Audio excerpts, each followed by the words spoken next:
Estamos entrando no ar pelas ondas eletromagnéticas do Zoom com o programa Gonçalo Convida. Senhor Gonçalo Ferreira, este homem genial, força internacional de talento e de cultura.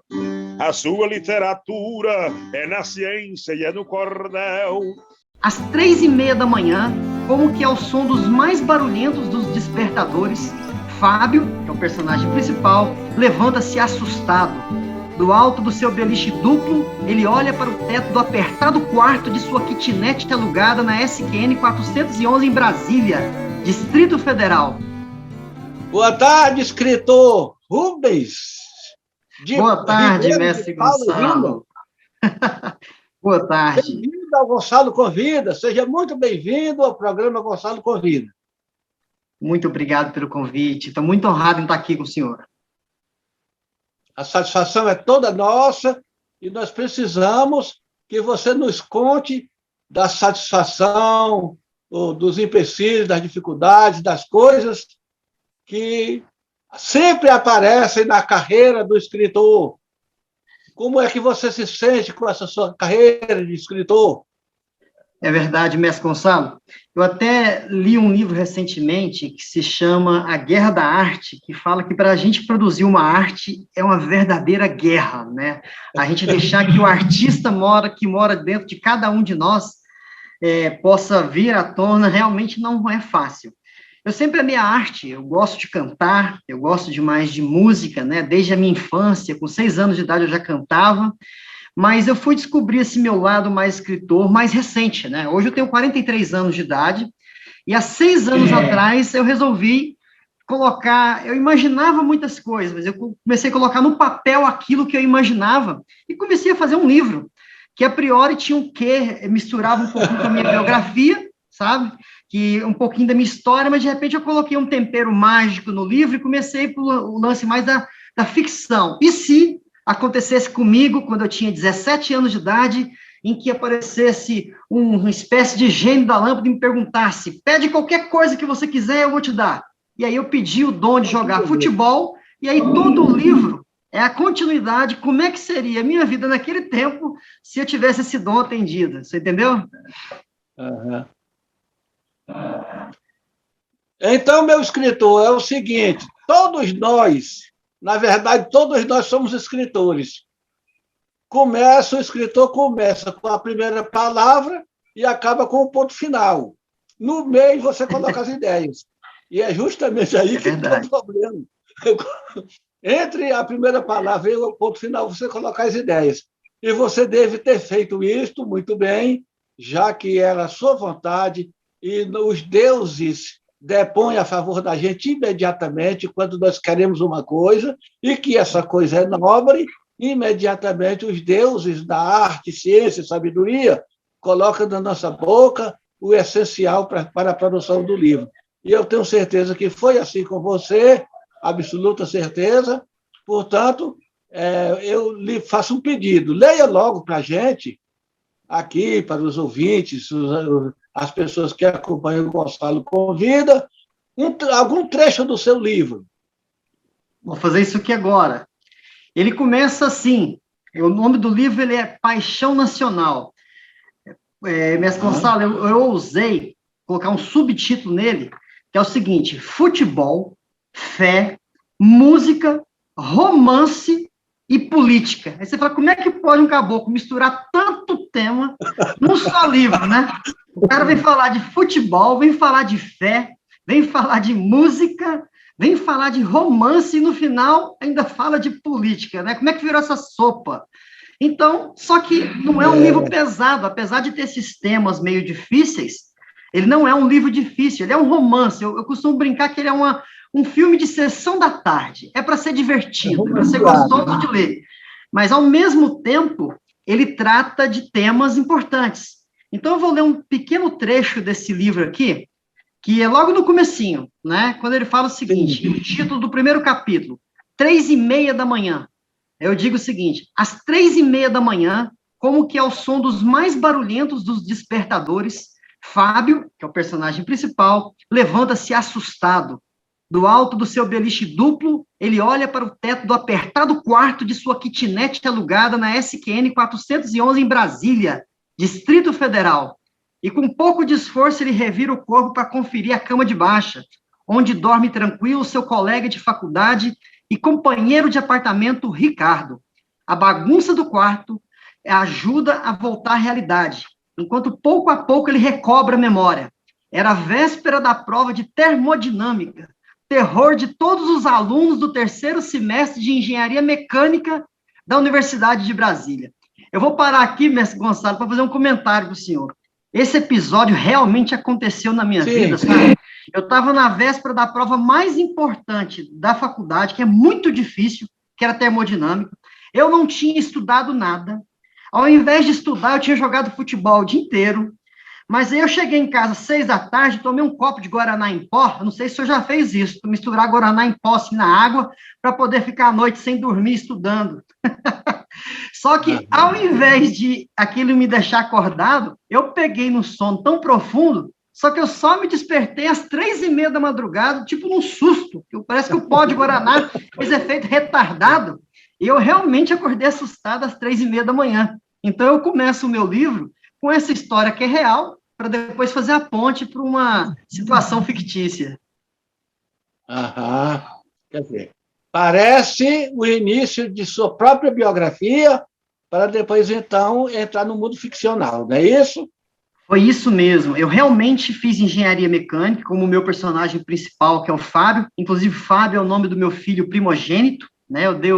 Para não colocar o meu nome, coloquei o nome do meu filho primogênito.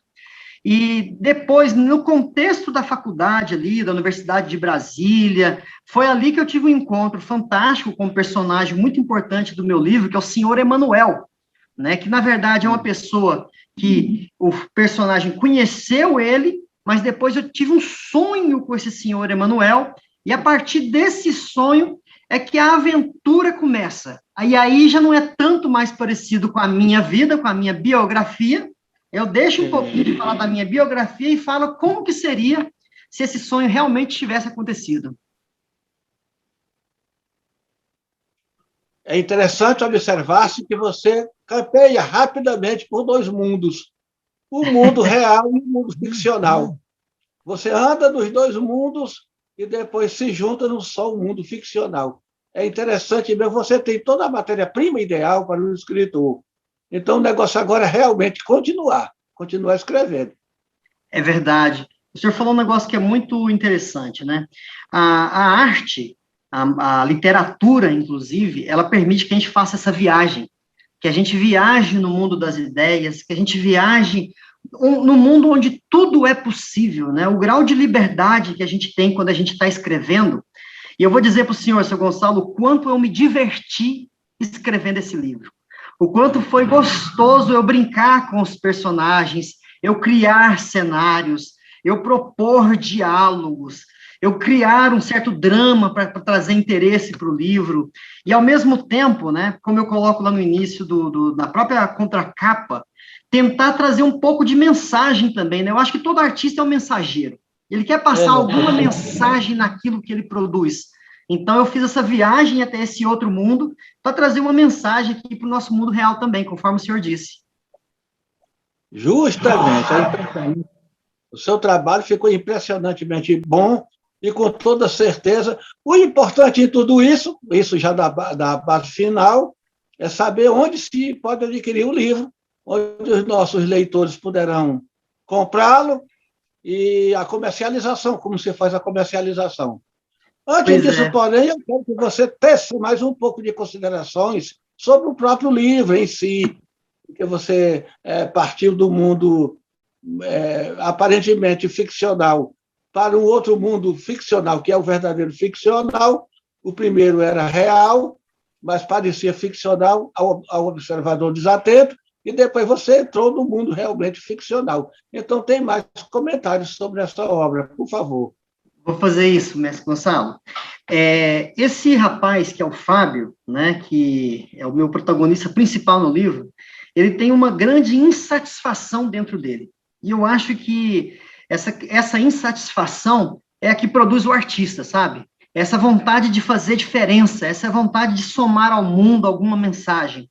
E a insatisfação desse rapaz é que ele fazia engenharia, mas ele sentia que tinha algo de errado com o mundo. Ele é um cara bem-sucedido, um cara bonito, um cara que estava fazendo faculdade, mas ele parece que tinha um sonho de algo mais.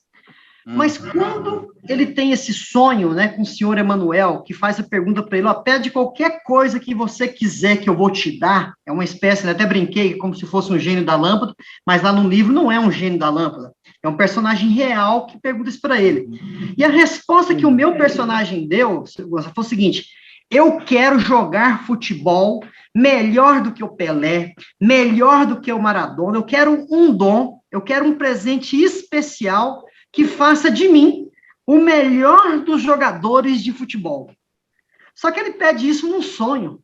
E ele não acreditava que aquilo fosse se tornar realidade. Mas só imagina qual foi a surpresa dele quando no dia seguinte ele entrou dentro de um campo de futebol e percebeu que tinha poderes especiais de jogar futebol. E quando ele se deu conta disso, desse dom que estava dentro dele, é que a aventura começou a se desenvolver. E agora, né? Aquela pergunta, e agora, o que eu faço com esse meu dom? Como que eu vou usar? Que sonhos que eu vou realizar através desse dom tão especial de ser um excepcional jogador de futebol? Aí é uma coisa que fica realmente na indagação, e a indagação, quem vai desenvolver a resposta é o próprio, né? No caso aí, o escritor. A pena do escritor se torna tão abrangente que, apesar do seu trabalho de engenharia, você trabalha a caneta com personalidade e elegância, conforme você já mostrou no início da obra. E aí você tem tanto material, tem tanto motivo, tanta razão para poder continuar o seu trabalho, que o mundo ficcional é realmente seu. É só você penetrar no mundo da ficção e trazer esse mundo para você e jogar para o mundo. Pronto. Você já é um escritor consagrado. Você pode se tornar um escritor consagrado. Isso é verdade. E tem uma outra pimenta que eu trouxe para esse livro. Como eu disse para o senhor, eu sou apaixonado por música. Eu realmente amo cantar, canto desde novinho. Então, eu fiz uma ousadia dentro desse livro. Eu também tratei de música dentro dele. Inclusive, algumas das cenas do livro, eu canto dentro do livro, né? Eu escolhi determinadas músicas lá da minha terra natal, eu sou lá de Goiás, mestre Gonçalo. Então, eu trouxe algumas músicas raízes, sertanejas antigas, lá do meu Goiás, eu trouxe para dentro do livro, para que quando o leitor estivesse lendo o livro, ele pudesse também colocar ali no toca-fita dele, ou no toca-disco, nem tem isso mais, né? Hoje coloca no Spotify, coloca no YouTube, e ouvir aquela música, para poder a página, a leitura ficar mais agradável. Seria uma leitura acompanhada de música, para que a emoção da música pudesse se transportar para dentro do livro. Né? E eu confesso que quando eu estava escrevendo o livro, eu me deixei emocionar pelos cenários que foram criados, pelas músicas que foram escolhidas. Como eu disse, também é um livro de romance, também tem uma paixão muito forte dentro desse livro. Então, eu procurei colocar esse tempero diferenciado da música dentro da aventura que eu escrevi. Então, você tem uma obra-prima, uma obra realmente prima, como todo escritor deve ter a sua maneira de ser, porque há quem fale mal do Paulo Coelho, diga que o Paulo Coelho não está na linha dos grandes escritores, mas o problema é que ele faz o que ele faz, deixa que ele faça o que ele faz e deixa que você faça o que você faz. Cada um tem a sua personalidade própria, a sua maneira própria de pensar, de criar e tudo, e deixa que a criação ande espontânea no coração de cada escritor, de cada poeta, etc. Então, não cabe crítica, absolutamente não cabe crítica, cabe apoio. Se você é assim, você faz assim. E no seu caso, a sua obra é uma obra perfeita. Perfeita. Você pode desenvolver mais do que isso, mas a obra já está realmente perfeita. Não tem o que acrescentar nada mais, senão o seu próprio gênio criativo. Que coisa linda que o senhor disse, mestre Gonçalo, porque acho que um dos principais desafios que todo artista, todo escritor tem é vencer a autocrítica. Porque quando a gente coloca lá para começar a escrever as primeiras páginas e começa a avaliar, parece que tem aquela vozinha dentro da gente que começa a falar, não, mas isso é muito ruim, isso é aquilo, não é nem a crítica que vem de fora, sabe? É a crítica que vem de dentro.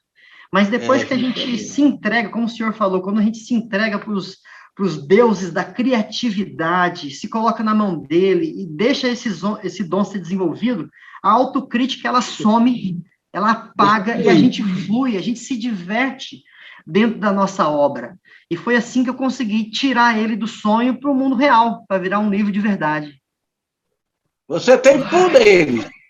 Você tem realmente poderes, inatos alguns, adquiridos outros. Somando, se torna o escritor que você é. Rubens Ribeiro, os outros nomes da frente eu esqueci. Rubens e Paula Ribeiro. Júnior.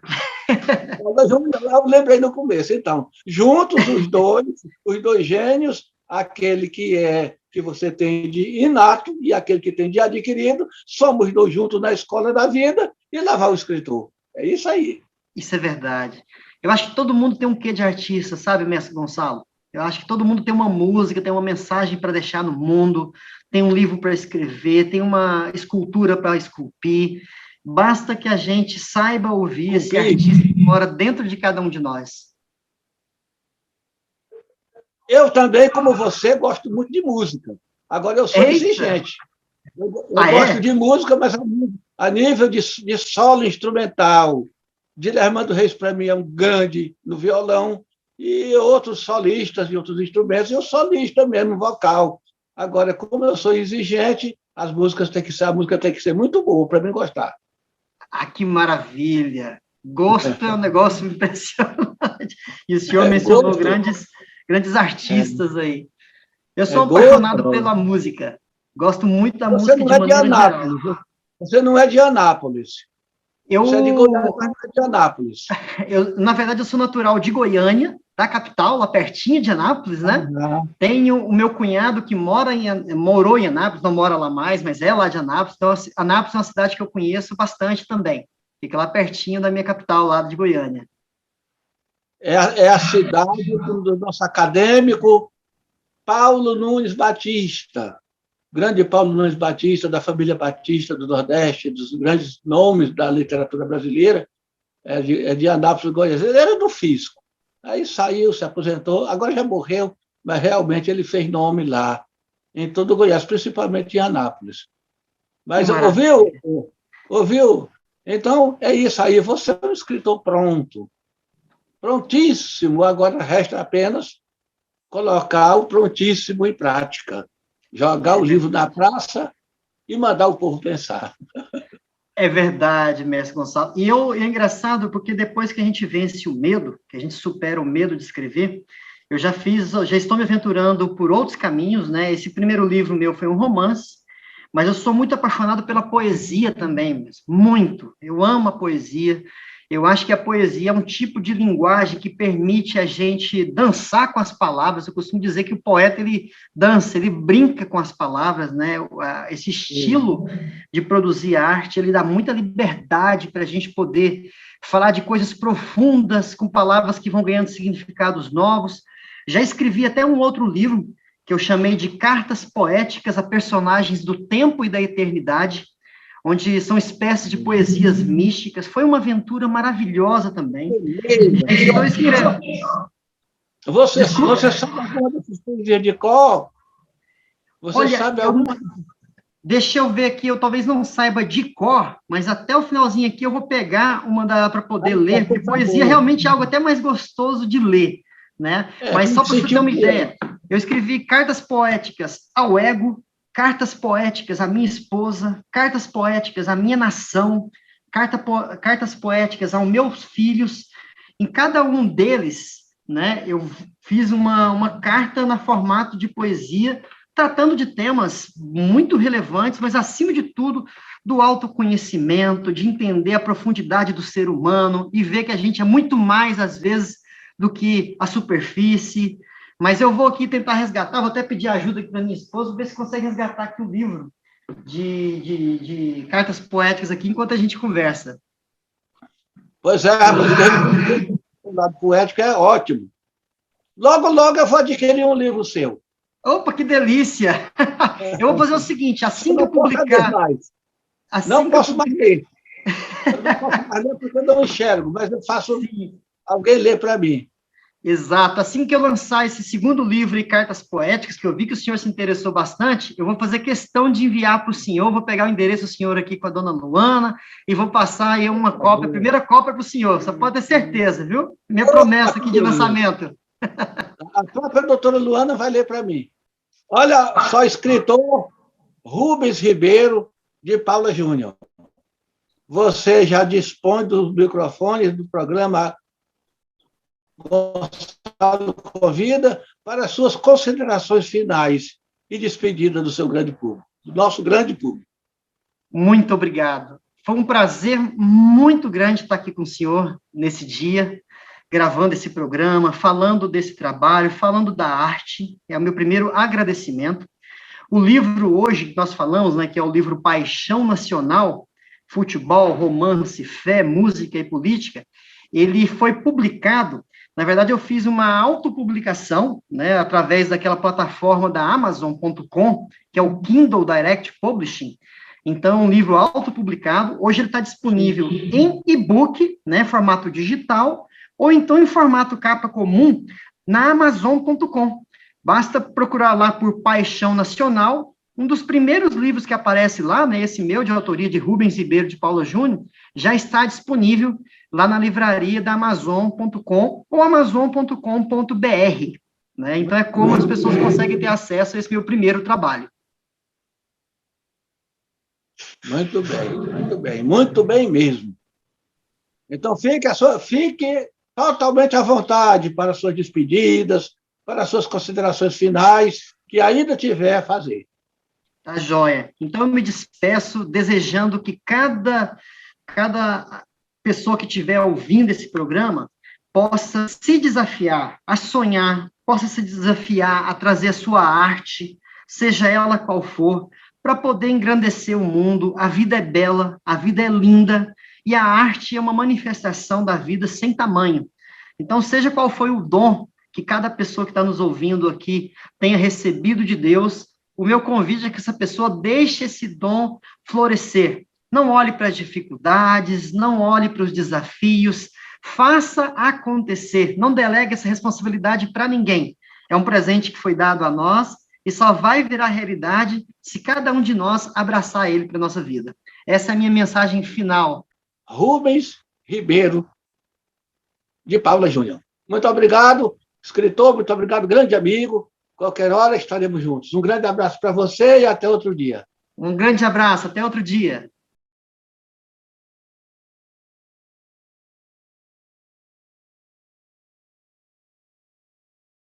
Ô, mestre, mas por favor, declame alguma coisa bonita para nós. Com muito prazer, com muita satisfação. Recordo ainda do tempo em que não sabia ler, quando eu pensava que via, porém, depois de aprender a ler, eu vi que não via, apenas pensava ver. Pois se meu pai lia um livro, depois que o livro abria, e se esse mesmo livro eu abria, mas não lia, não via, tinha somente a doce ilusão que via. Mas é um homem sem cultura, de muito conhecimento, porque já tendo do berço inteligência e talento, causa assombro quando mostra a força do pensamento. O Gonçalo, por exemplo, é homem de pouco estudo, mas pode, com a palavra, deixar um batalhão mudo, pois quando diz o que pensa, parece saber de tudo. Obrigado. Obrigado, Parabéns, Rubens. mestre, parabéns.